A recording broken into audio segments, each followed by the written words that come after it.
Hello there, boys and girls, ladies and gentlemen. Holy shit. I have been gone for quite a minute, a little bit of a minute. I think I haven't done one of these in like a month, so I just want to come out and say I am sincerely sorry about not uploading any episodes in the past month. It's been pretty crazy. I've been working a lot. I mean, last week I worked nearly 60 hours. I worked all weekend, and this is really the first weekend where I'm completely like almost work free. Actually, I'm not even work free. I have to go in tomorrow and Sunday to check temperatures for the concrete curing, but that's nor here nor there. I just have to go in and check some temperatures. That's really it. But man, like, holy crap, has it been busy. I've been so much shit has gone on. You know, I cut my hair, got my hair cut. It's all off, all the long hair is off. It feels pretty fucking good when you're outside in 90-degree fucking weather and you have like no hair up there, which it's pretty nice. It needed to happen. I actually just did it myself. I didn't even go anywhere, didn't spend money, didn't want someone touching my head or anything, so I just straight up shaved it myself. So yeah, that's what's happening for me. Life's been kind of crazy. It's been really busy with work. I've been working constantly. I've just been so goddamn tired every day when I come home from work. I just don't want to fucking do anything. I mean, unlike a lot of people right now, I'm not staying home and working, so I'm outside all day, every day in this god blistering heat. So, yeah, so that's what I'm doing. I hope you guys are doing well. Hope you guys are staying safe. I know, at least in the U.S., this is getting a little coronavirus is kind of picking up a little bit again. So I'm kind of we'll see. I don't know. There's been rumblings that we're gonna have another shutdown in Pennsylvania, but I don't know if that's gonna happen. It hasn't really hit us again yet. We haven't had that second wave of just shit yet, so it's probably coming. It's probably going to come around like September time or something. September, October, probably. Maybe when the weather starts getting a little bit cooler. I don't know. We'll see. But yeah, I'm okay. Hopefully, I didn't have coronavirus or anything. I've just been working and just been really fucking tired, and it's just been really hard to get one of these out to you guys. But I finally, got a 3-day weekend. Technically, I'm technically working tomorrow and Sunday, but I don't really count it as work. But anyway, so yeah. Honestly, this schedule of putting out episodes is probably gonna continue. Like I'm working again next weekend, so definitely don't expect an episode next weekend. But hopefully I can keep, doing one of these sporadically. Hopefully this one's probably going to be a little bit longer. I have a decent amount of content for you. I'm not going to go into another 5 of my top 100. I just have 4 straight topics to talk about with you guys. So 4 things to watch. All of them, one of them you play. So I've been teasing the whole Last of Us Part 2 review, and everyone's pretty much put their opinion out on The Last of Us Part 2, and so I'm incredibly late with this one, but, I finished, I think, last weekend, and I think it was good that I waited, because I have some interesting and complicated thoughts on it, and, spoiler for the episode, there are going to be spoilers for The Last of Us Part 2, but I'm going to talk about it at the very end. So if you haven't played The Last of Us Part 2, you can just click off of the episode or, the podcast or whatever. So, yeah, with that, you can click off of it before I go into it. I'll give you another warning when that time gets there. But without further ado, let's just get right the fuck into this episode here on our first topic for the episode. I watched this Hulu original Palm Springs recently, the film. It's a Hulu original film, kind of like Big Time Adolescence that I reviewed on this channel before, or this podcast before. It's a Hulu original. It stars Andy Samberg, Kristen Miloy. I think I fucked her name up. J.K. Simmons is also in it as like a co-star. He's like a little cameo, really. He's not in it that much, but it's mainly the 2 main actors. If you aren't familiar with Palm Springs, I mean, you've probably seen fucking ads for it on YouTube because it's fucking everywhere. It was really bigging this film up, and as they should, because it's pretty fucking good. But if you're unfamiliar with it, it's about a guy named Niles, also a girl named Sarah. They're both attending this wedding in Palm Springs. Sarah is the maid of honor. Niles is just kind of there. He's just he was there as a date for one of the bridesmaids. So they're there, and then they get caught up in this like time loop, pretty much exactly like Groundhog Day. This is almost kind of like a soft remake of Groundhog Day. It's a similar concept, just reliving the same day over and over again, but it puts its own spin on it, its own original spin on it, which I thought was really cool. So they're basically just stuck there reliving the same day over and over again. So it's two characters reliving the same day over and over again, which I thought was really cool. So, like I said, Andy Samberg's in it. A girl named Kristen Miloides in it. She's recognized. She is a recognizable actress. I think she started in I think Wolf of Wall Street as Leonardo DiCaprio's original wife. I think she was in an episode of Black Mirror, I believe. I recognize her. She's really good. Both Andy and her are really great, and then also J.K. Simmons is in it. It's directed by Max Barbaco. He does a really great job, and the writer Andy Sierra is also. It's a really well written film as well. But like I said, it's kind of like a modern remake of Groundhog Day, but I mean it has similar themes to it as well. But it's like Groundhog Day, it's kind of a mashup between like a romantic comedy and also a drama aspect to it. I mean. And also, like Groundhog Day, this Palm Springs is a really fucking good film, so let's get into why it's so goddamn good, Mike. Just talk about why is it so good? You keep saying it's so good. Just tell me why it's so goddamn good. Well, let's do that. Well, both of the main actors, like I said, Andy Samberg, Andy and Christian, do a really great job as Niles and Sarah. They have incredible chemistry. I don't think this film really works without them having as good as chemistry as they do. I mean, they're both really funny together and also very dramatic together. The scene, like the parts where the comedic bits have to hit, they hit really hard, and the scenes where the dramatic bits have to hit really hard, they hit really hard. So yeah, I mean, Kristen's a really good dramatic actress. I've never really seen her in any comedy, so I think she does a really great job here. She's also really funny. So also the setting, Palm Springs, was really cool. I think it really added its own character to it. I thought it was really cool. I really liked, especially, it's quiet. This film's quietly well filmed and well shot. Like, you don't really notice it, but like when you do, you're like, oh man, that's actually a really awesome shot. This is a really beautiful film, as well as being all incredibly dramatic, really investing, and also hilarious at the same time.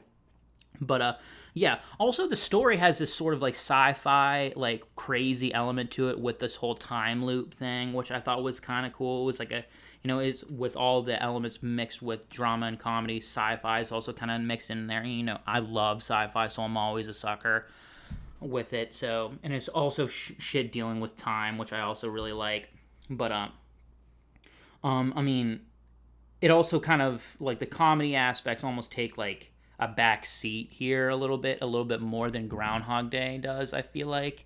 I mean, Groundhog Day, it has dramatic elements to it, but not even really until the end. I think this one is a little more drama mixed into there. Like, it's a little bit more thematic in how, you need to, deal with your past, face it, and accept who you are.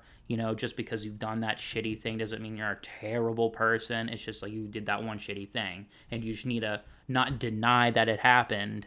You have to recognize it, and then do your own, accept yourself for who you are. And I thought that was really cool, and it was working really well with the story. I thought that was really awesome. Also, just J.K. Simmons in this film is just hilarious. He's so great. He also gives a great monologue at the very end. I mean, again, I kind of wish I had a little bit more of J.K. Simmons, but it is what it is. I just love J.K. Simmons as an actor. Ever since I saw Whiplash, I'm just like, this guy's fucking amazing. He's just so good. So, yeah. I mean, again, the film is not perfect. It's not like a perfect film. There's some things that were like kind of like okay. I mean, one, I wanted more J.K. Simmons. But then the other thing was that the way they figured out the way to get out of this time loop, I thought was pretty fucking ridiculous. I mean, it doesn't really take too much away from the film. It just kind of took me out of it a little bit. I mean, I'm just a little bit of a spoiler. Sarah, basically, the way she kind of figures out how to get out of the time loop by basically just teaching herself quantum mechanics and modern physics in like a little fucking montage. And I thought it was just like, I mean, if you've ever taken a quantum mechanics or modern physics class, you know this shit's pretty fucking complicated, and you can't really learn it by just reading a textbook. I mean, she just like reads a couple textbooks and speaks to a couple people online, and then she just knows how to manipulate a time loop or like a wormhole or whatever the fuck. And I'm like, I don't think you can do that because these people are studying this shit to understand it their entire lives, and you just read a couple books, spoke to a couple random people online in a short little montage, and now you just know everything about quantum mechanics. I don't know about that, but okay, whatever. You know, it's a movie. They had to get out of the time loop somehow, I guess. But you know, hey, whatever. You know, it was still cool. I still really enjoyed it. It didn't really take away from the whole film for me, but like, I just thought it was kind of ridiculous. I mean, again, I took quantum mechanics and modern physics. I actually have a physics minor, so I actually, you know, kind of know a little bit about quantum mechanics. So, yeah, I'm like really smart, guys. Like, I'm just like so smart. Not really. I'm actually incredibly stupid.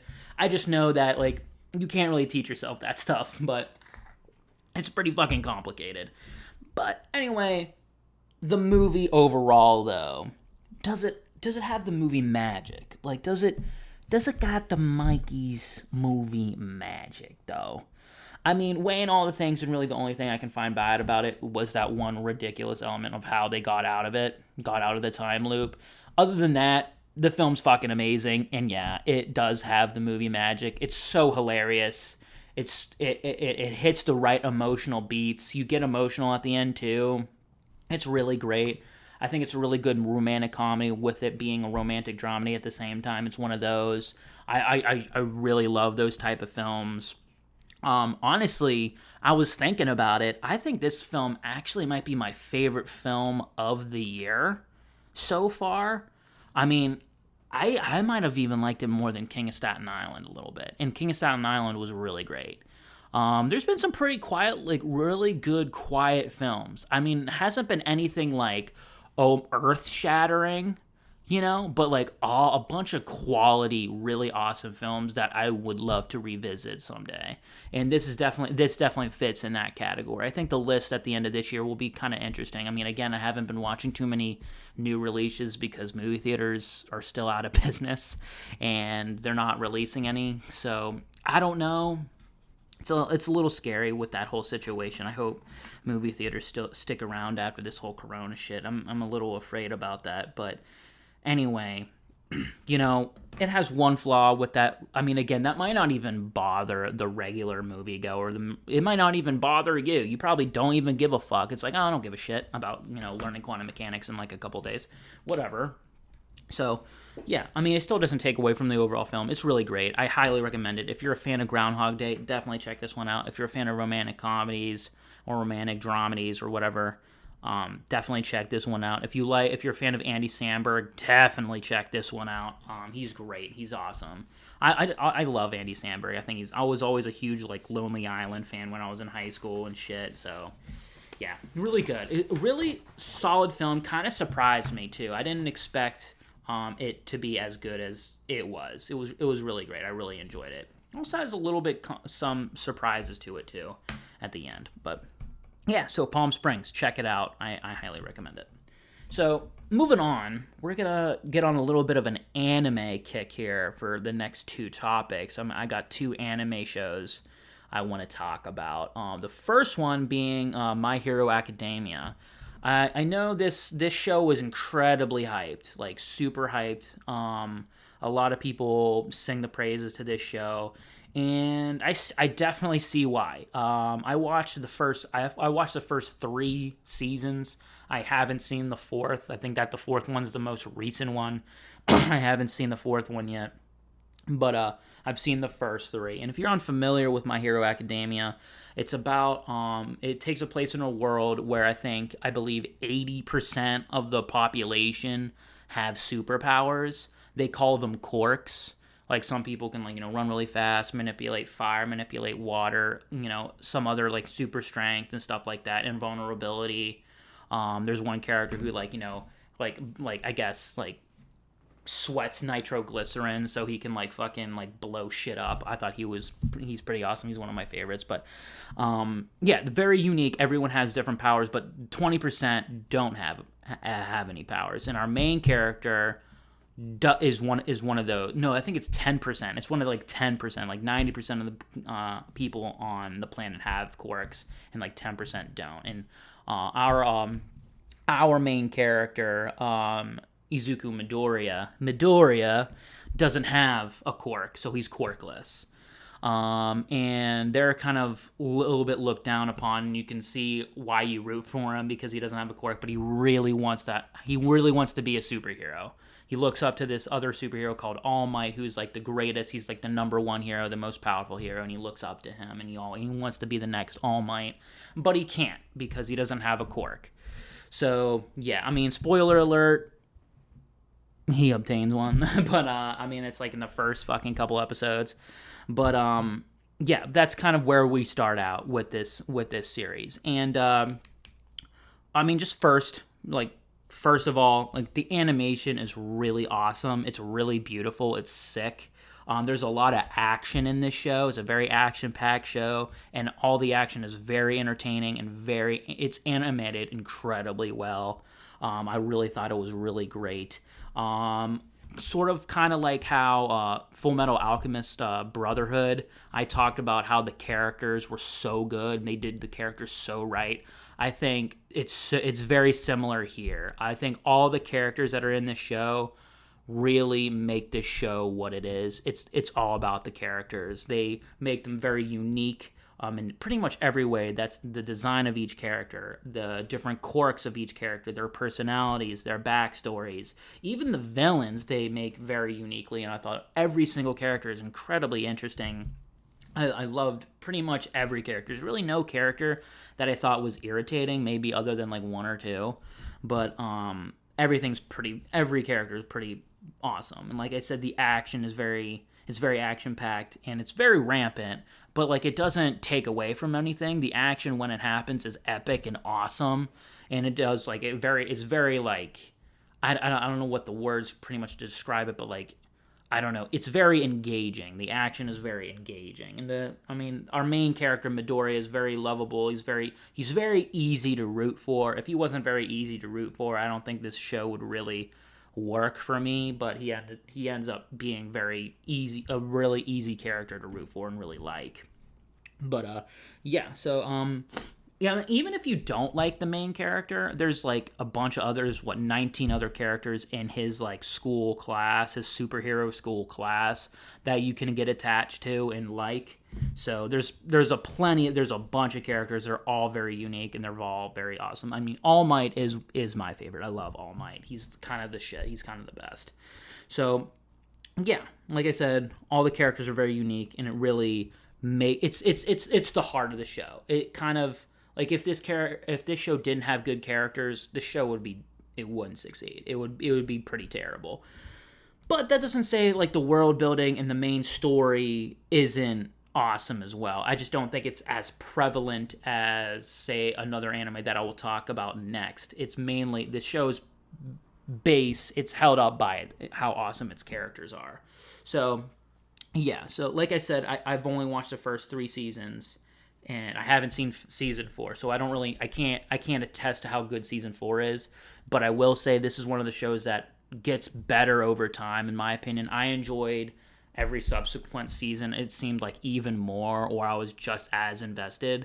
So like a lot of times with shows like long running shows like this, it kind of tails off as further as it goes. It kind of dips in quality. Like the first season's usually the best. Not here. Here, I think the show improves as it goes on, which is always a really good sign. Like I said, I don't know about season 4. I haven't seen it, but I'm really looking forward to watching it. Every season makes you get really excited for the next one. So binging it's kind of awesome. So, yeah. I think there's only maybe like a couple of, falters I think the show has. I mean, it is pretty cliche. It's pretty predictable. I mean, it's a story about superheroes.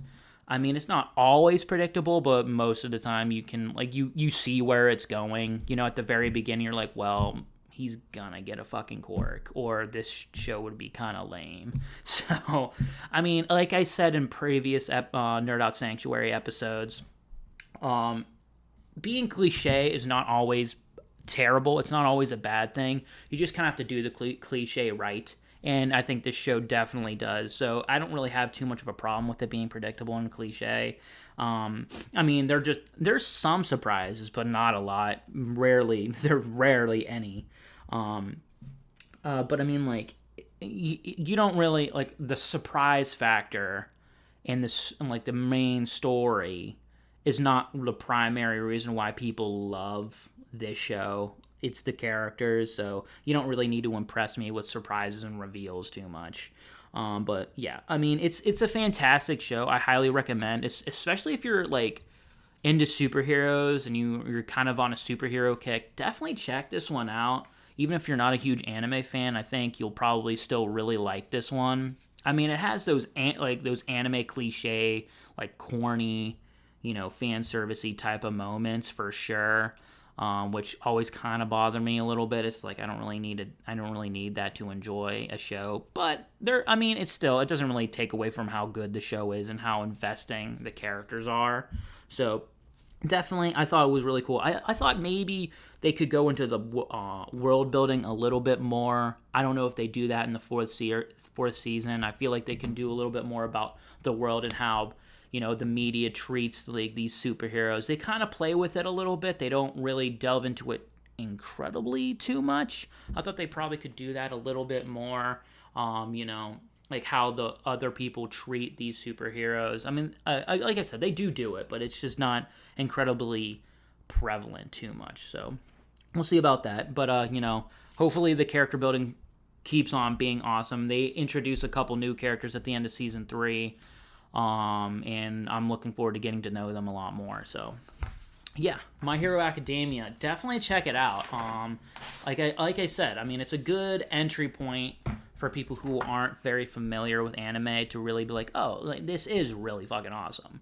So yeah, My Hero Academia, definitely check it out. It's pretty awesome. Oh man, talking a lot, man. You need water, bro.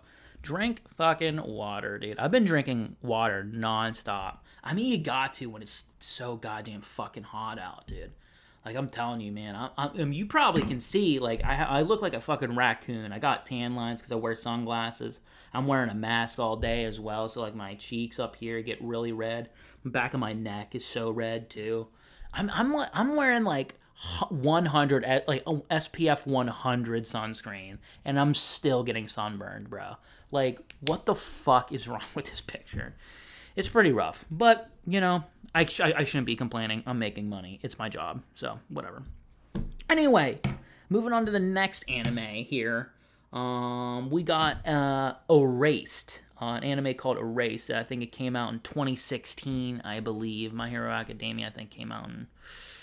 It also started in 2016, but it's ongoing. Erased is different. Erased is a lot different from My Hero Academia because Erased is more of a miniseries. It's just 12 20-minute episodes, so it's short. You can honestly probably watch it in a fucking day. I mean, I watched it in the span of like 2 nights. I watched like 6 episodes one night and 6 episodes the second night, and I watched all of it. So it's pretty short. But if you're unfamiliar with Erased, again, a really hyped show that I heard about and I eventually watched it.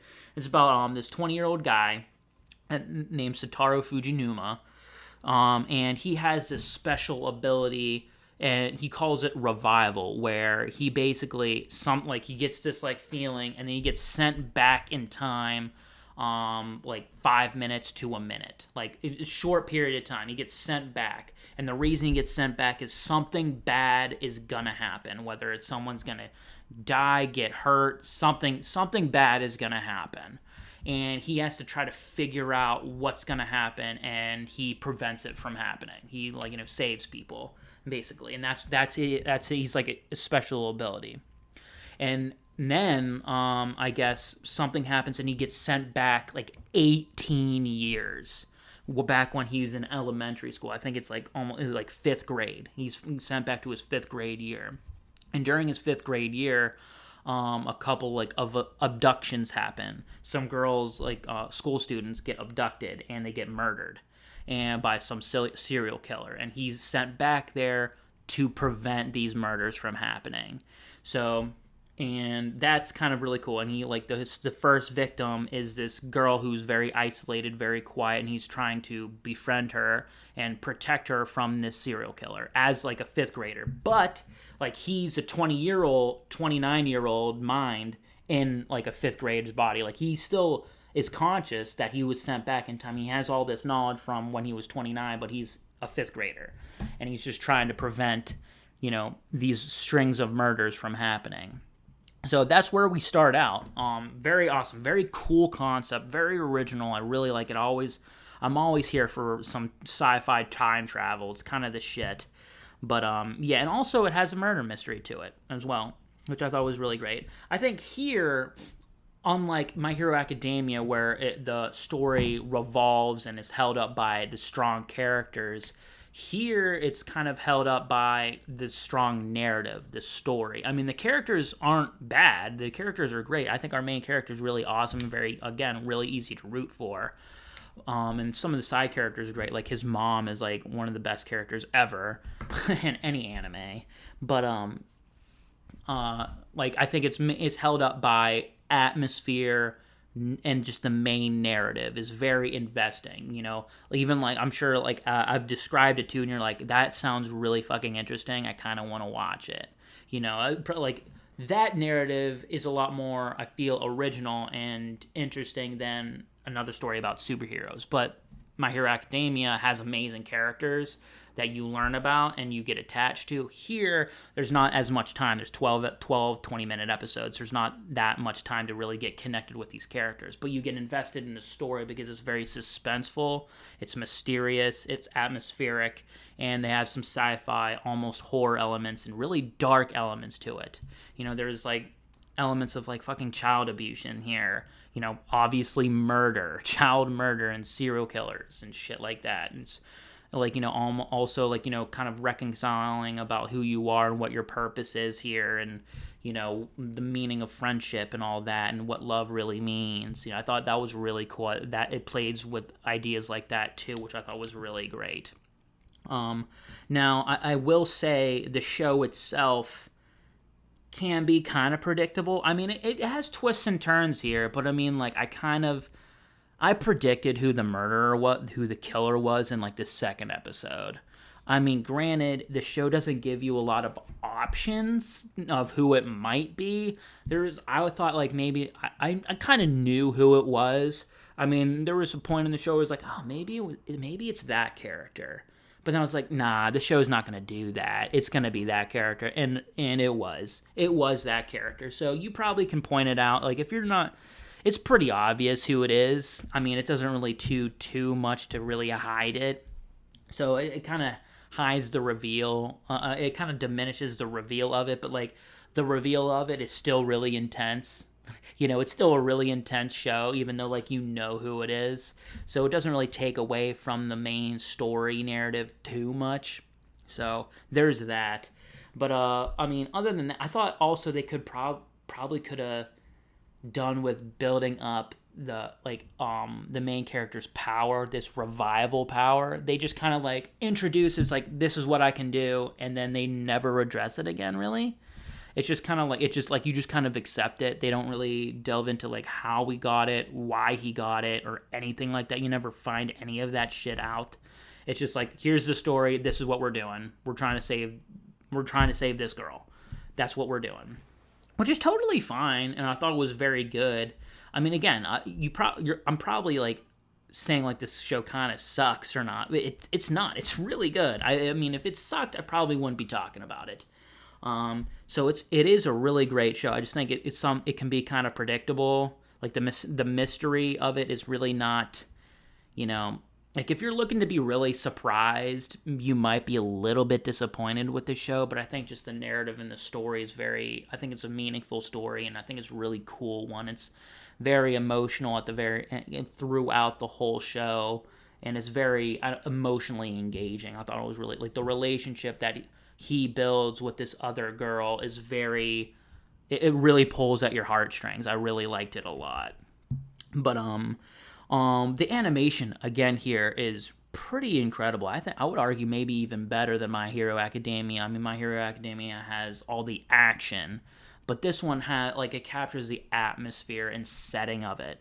And I thought it can be very visually striking at a lot of points during the show. It's almost like film quality, really, but hey, I mean, it's also an anime too, so I mean, you have to appreciate anime for what it is to really enjoy that and pick up on it, and I do. So, yeah. But like again, there's some other things that I thought the show could have done. Like they could have went into the main character's mother a bit more. I feel like she kind of played side fiddle. I feel like she knew a little bit more than she let on as well. This running joke where like he refers to her as a witch because she always knows what he needs at the exact time he needs it. I thought was really cool. Again, it adds a little bit humor aspect to it, but I feel like there was a lot more to her character than we would think. Oh my god, there's a dog barking outside. Hopefully you don't hear that. But anyway.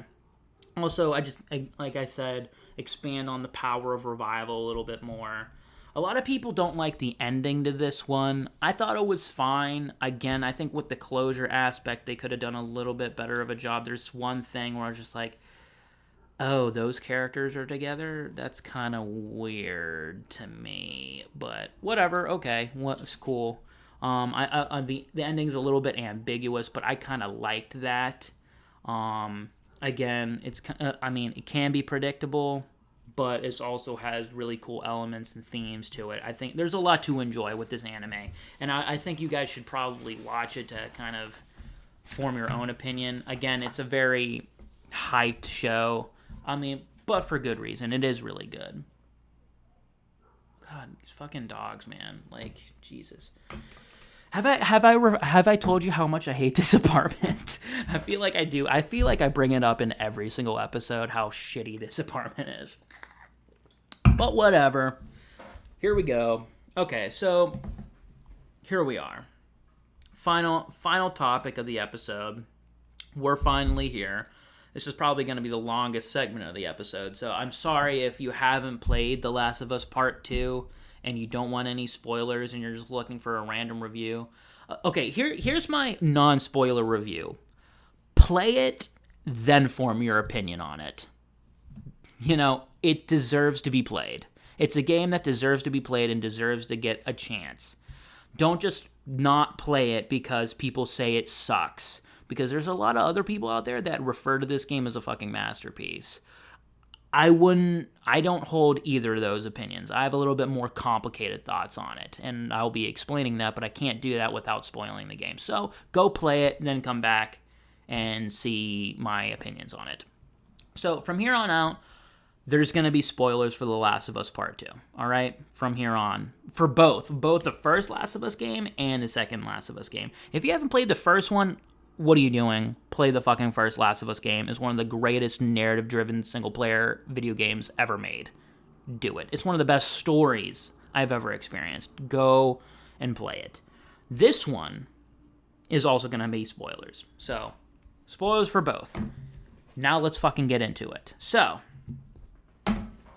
alright, Last of Us Part 2. If you don't know what again, we're already here for spoilers. You kind of know Joel fucking dies, all right? He dies in like the first hour and a half of the game, 2 hours into the game, by this girl named Abby, whacks him with the golf club because she was the father of the doctor that Joel kills to save Ellie at the end of the first game. Okay, cool. That's where we are. We know it's out here.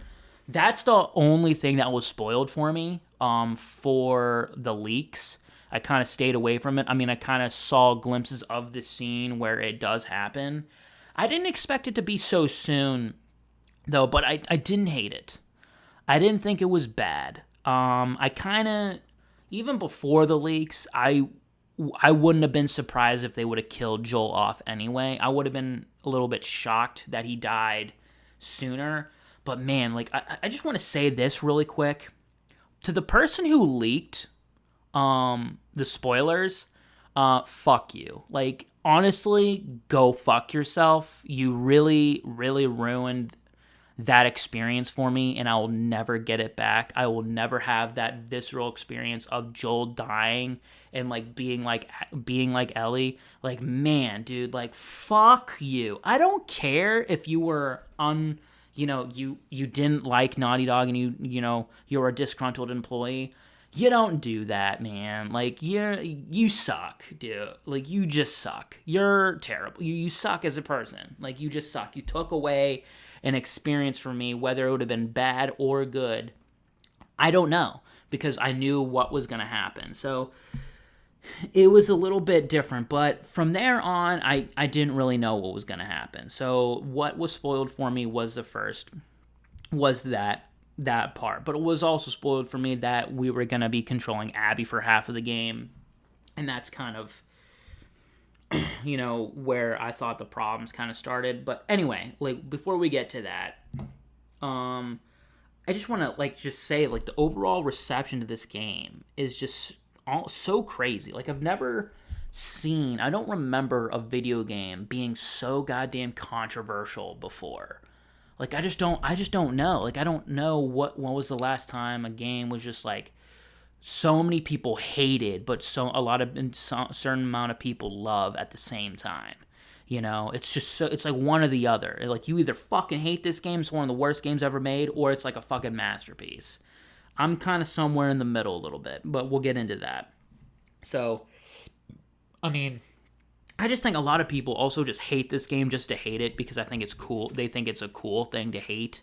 And that also kind of like falls into like the themes of the game. Like, it's a lot easier to hate something that you don't understand than forgiving something. We'll get into that a little bit. But before we get into the actual story and what I liked and disliked about the game, I kind of want to just go over like general technical things about the game first. It's one of the most beautiful games I think ever made. The graphics are stunning. I think it's the best looking game I have ever seen. I think it's better than Red Dead Redemption 2. I mean, granted, Red Dead Redemption 2, having it look a lot like fucking real is a lot more of a feat than The Last of Us 2, since Red Dead Redemption 2 is an open world and this one's just more of a single player story. But still, amazing. The facial animations, like it's like a movie. They're pretty much real. I've never seen better facial animations ever in a game, and it really puts a lot of studios to shame, like Bethesda and BioWare with Fallout and Mass Effect, and like make them look really bad. With these fucking facial animations being so goddamn good. But the game is smooth. It's smooth gameplay. I never experienced any glitches or crashes with it, which was always good. I mean, the game's long. It's like a 25-hour long game. I never really experienced anything like game-breaking to any extent. The music is amazing. It really helps set the tone and builds atmosphere and makes those intense moments so much more intense and heart pumping and blood curdling. You're like, holy shit, oh my god, this is so intense. It's one of the most intense experiences I've ever had playing a video game. I mean, that's kind of held in with the gameplay and the set pieces. The set pieces in this game are insane. Some of the set pieces in this game are like jaw-dropping. You're like, holy shit, this is insane. This is intense. So that really makes the game really cool and the gameplay really awesome. You feel the impacts of of every single kill, whether it's, by shooting someone or whacking someone with a fucking pipe or whatever. Like, every fucking assassination, you feel every kill. Like, the impact is crazy. I mean, just the gameplay in general has been improved, but it wasn't innovated enough for me to really, like, love it. Like, if you like the gameplay from the first game, you're gonna like the gameplay for this game. It's the same. It's just kind of improved a little bit. I will say the gameplay of just, like, getting shit and then crafting stuff and shooting and, it gets pretty fucking old after, like, the 15th hour, and you still have 10 more hours to go. Like, by the time you get to Abby's part, you're like, okay, I'm kind of done with this gameplay. I'm kind of like, it really kind of hurts the game for me. Like, I like the gameplay, but, like, not 25 whole hours of it. So that kind of got a little bit anyway. So since we got all the technical aspects out of the way, I think technically the game is a masterpiece. It's a masterpiece in just video game creation, like graphically, animation, music, just some of the gameplay, the set pieces. Like, learn how to do set pieces from this game. It's pretty intense. But yeah. So now, like, how does the story match up to it? Does it match up? Parts of it do. Parts of it really do. Some parts of the story are so good. Some of it is so great. I think Ellie's segment is really awesome. I love Ellie's, like, first 12 to 13, 14 hours. Even though some of it is a little bit, like, kind of stupid, how you're just going around a city with a map solving stupid puzzles. That really holds back from the story. I mean, it's better if you just fucking watch. Like, if you would just watch the story, it might even be it might flow a little bit better and might, speed things a little bit. But, like, you'd miss all those, like, really intense moments, like those intense set piece moments, and, like, you're actually experiencing them, which makes it a lot that more intense. But, I don't know. Like, I think the game, I think the story structure is flawed. I don't think it's structured very well. But I mean, there's segments like the flashbacks where, there's this moment where Ellie flashes back to when she was kind of a kid and it's her birthday and Joel takes her to, like, a museum. And it's like, a bunch of dinosaurs and fossils and also some space NASA stuff. Like, it was such a beautiful moment in the game, and I was just like, this is great. This is so good. I thought a lot of stuff, like, whenever the game flashes back with Ellie, I thought it was great. But then, it builds up to this moment, and I'm really enjoying the experience. It builds up to this moment when you're in the theater and Abby comes back after you've killed pretty much everyone that she cares about. And she comes back, and, you're at that, peak climactic moment. And then it flashes back to Abby. And then you learn about Abby and where she came from and, like, why she does the shit that she does.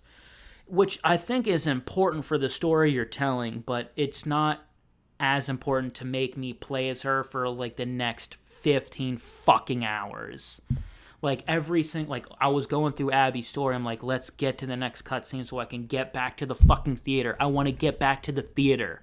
I understand. Okay, I get it. I sympathize with Abby's character, and I like Abby's character, but I hate everyone else around her. All the other characters that are around her, like all the wolves, they're all shitty people. And they, like, really push this, like, oh, you gotta like Abby. You like Abby, right? She gets to pet dogs, and she has a sense of humor, and she's, worked her whole life to turn herself into a weapon. Yeah, I like Abby. I do like Abby. I'm like, oh, look at this. She's basically doing a whole Joel journey with this, random scar that she, found. That Seraphite clan member who saved her and all that shit. Okay, cool. Awesome. Great. Fun. But, like, I didn't need to play with her for 15 hours to get that, to get the message. Like, I really wanted to get back to that theater. Like, you build it up, and then it's like you take another 15 hours back to get back to that climactic moment. Like the structure of the story does not do the game the story any favors. It really detracts from it. And I thought it's a very bold choice. It's a very bold choice to make you play as Abby for like the entire half of the game. I mean, like, I understand why people are so pissed, because it borderlines false advertising a little bit, because we were advertised like this is going to be Ellie's game. This is Ellie's game. You're going to be playing as Ellie, and you only play as Ellie for a little bit more than half of the game, and the other half you play as Abby, which no one really asked to play as. You know what I mean? I think it would have been interesting to maybe have like Abby and Ellie like meet up at the very beginning of the game and like go on this big journey, like getting back to either Joel, but like Ellie doesn't know that Abby's searching for Joel to kill him, and Abby doesn't know who Ellie is. You know what I mean? And they like build this relationship, and at the very end of the game, Abby finds Joel and she kills Joel, and like that's you deal with that shit at the very end of the game, instead of like doing this whole like revenge plot, which is fine. I mean, it helps with the themes that it's trying to tell you and trying to hammer home. You know, this whole, I mean, a lot of people are shitting on and oversimplifying this game, that it's just a game about revenge is bad. And like, yeah, no shit, revenge is bad. Look where it gets you. Look where it gets Ellie and Abby at the very end of the game. It doesn't get you anywhere. It doesn't make you conquer your demons at all, you know? Obviously that's bad. You know, this game mirrors the first game. Like the first game, there's this this overwhelming theme that's not very original, where like in this apocalyptic world, it's not the zombies we have to look out for. It's not the zombies that are the bad guys. It's humans. It's us. We have to look out for, each other, because we're the bad guys. Like that theme's been done to death. You have Walking Dead, 28 Days Later, the Fallout game, any post-apocalyptic game. It's always humans that are causing the trouble with each other. It's never the actual apocalypse, really. So that's not very original. But what is original is like, how far are you willing to go to save the ones you love? Do the ends justify the means? I mean, that's not the most original thing ever, but like, it's the story and it's the characters that you play through the game, and you eventually learn to love and accept them, accept their faults, and just be in love with them. Like the first game really took care of the characters. This game kind of does a little bit of the opposite. It focuses on themes rather than characters a little bit, but it still cares about the characters. I don't think it completely disregards the characters. I don't think it's not offensively. A lot of people are saying like, oh my god, it just completely destroys Joel's and Ellie's character. No, it doesn't. Actually, it really enhances them, and it really tells an important story. I do understand the necessity of telling the story that they told. This game, yes, revenge is bad, and look where it gets you, but it's also about forgiveness, and how it's a lot easier to hate something and someone that you don't understand, that you're against, rather than accepting them and forgiving them for what they do and what they believe in.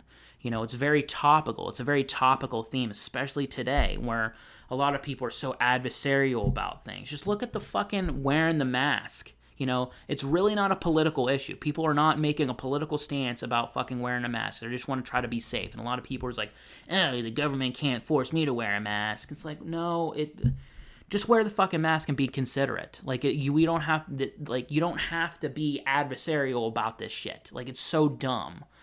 Hating something is kind of stupid, and that's what it shows you. Both Abby and Ellie, result into hating one another, even though they're very much alike in a lot of ways. They're both generally good people, but they just do bad things because of hatred. And at the very end, a lot of people shit on the ending because Ellie doesn't kill Abby at the very end. You're like, oh, what the fuck was this whole fucking game 4. But like, at the very end of the game, she sees, Joel, all battered, and like, oh, that results into a fight. And then when Ellie's about to kill Abby and drowning her, she sees another vision of Joel when he's like sitting on the porch with a guitar. She sees him, and then she lets Abby go and lives. And then you find out at the very end that vision that she saw, that is the last time Joel and Ellie ever spoke to one another. And it was the moment where Ellie told Joel that she was going to try to forgive him. And then the fact that she saw that and let Abby go, it's signifying her forgiveness. She forgave Joel, and she finally has closure. She forgave Joel, even though, an argument can be made that she lost everything and she's broken at the very end of the game. I would argue she's not. She's more together than ever before, really, because she forgave Joel. Yes, she lost her finger. She can't play the guitar anymore. She doesn't have Joel anymore. She doesn't have Dina. She doesn't have their surrogate, child in their beautiful heavenly farmhouse, She doesn't have Tommy or anyone. She doesn't have anyone. She didn't even get to kill Abby at the very end.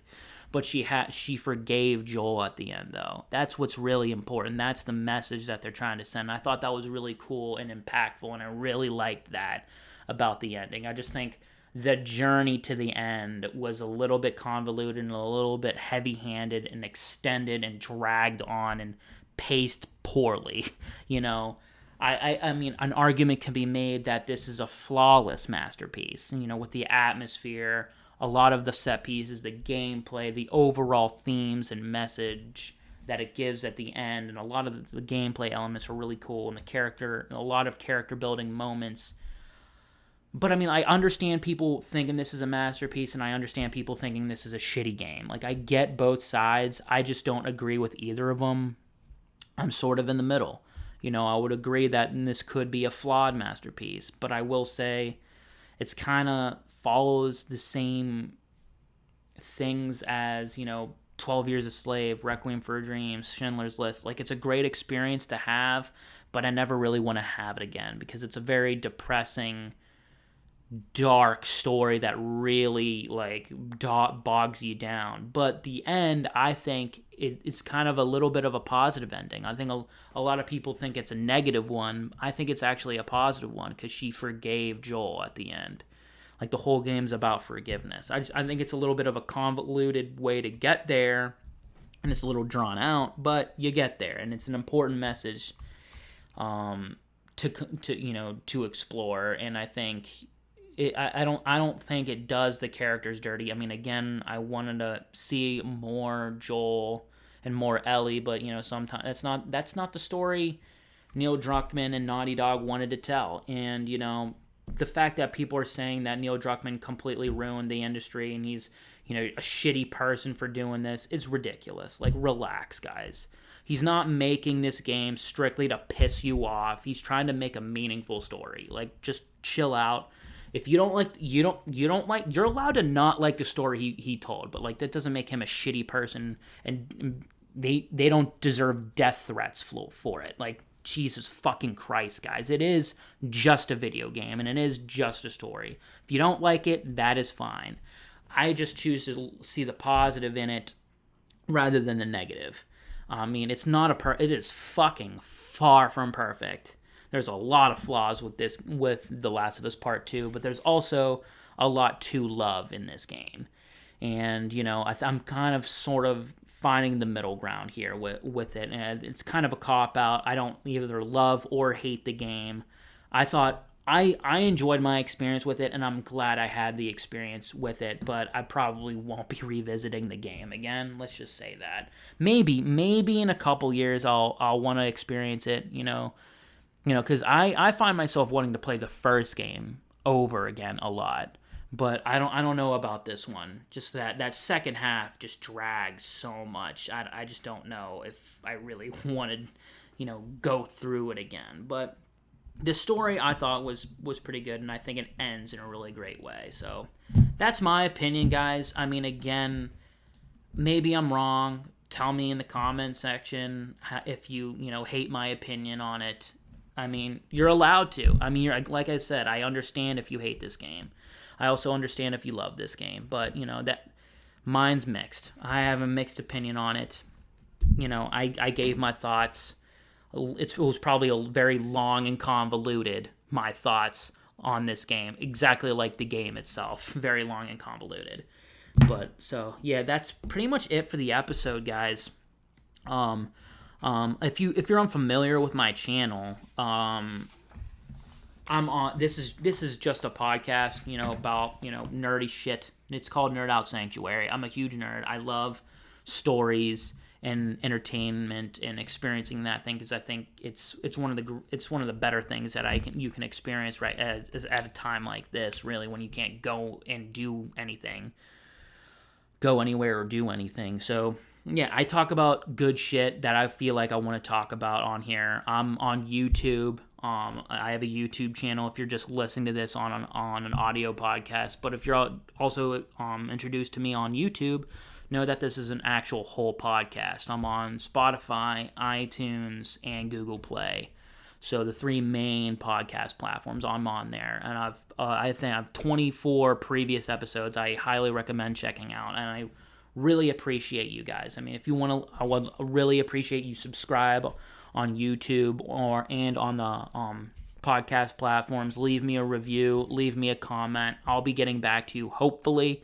I mean, the YouTube studio notification system is not really giving me any notifications when comments show up, so I will eventually reply to you, but it might take a little bit of while. Like I said, I'm working all the time, so yeah.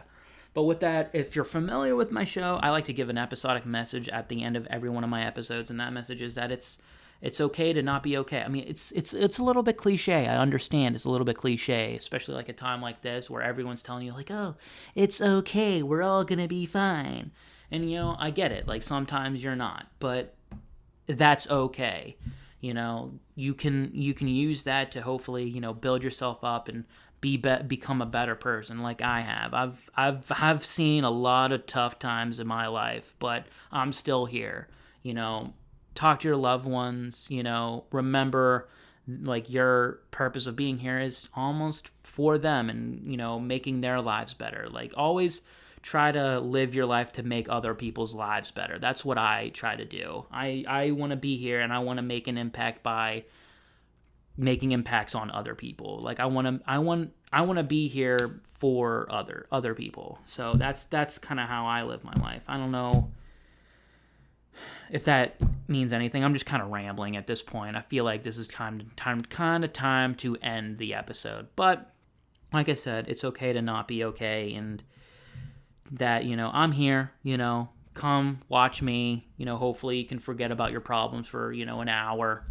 And yeah, so with that, guys, I hope you guys are being safe out there and taking care of yourselves and taking care of each other, and just learn not to hate one another. You know what I mean? It's really cliche. It's so cheesy. It's such a cheesy message, but I feel like it's important, so I bring it up at the end of every one of my episodes. So with that, guys, I'm gonna end it here. I think we're at a fucking hour, so that's it. Hopefully, I don't know when the next episode's gonna be, so don't expect it to be soon, because it's not gonna be. But I like I said, I'm gonna keep doing this. So I love doing this, and anytime I can find time to do it and find motivation to do it, I'm gonna do it. So with that, guys, that's the episode. I hope you enjoyed, and stay safe out there, guys. Peace out.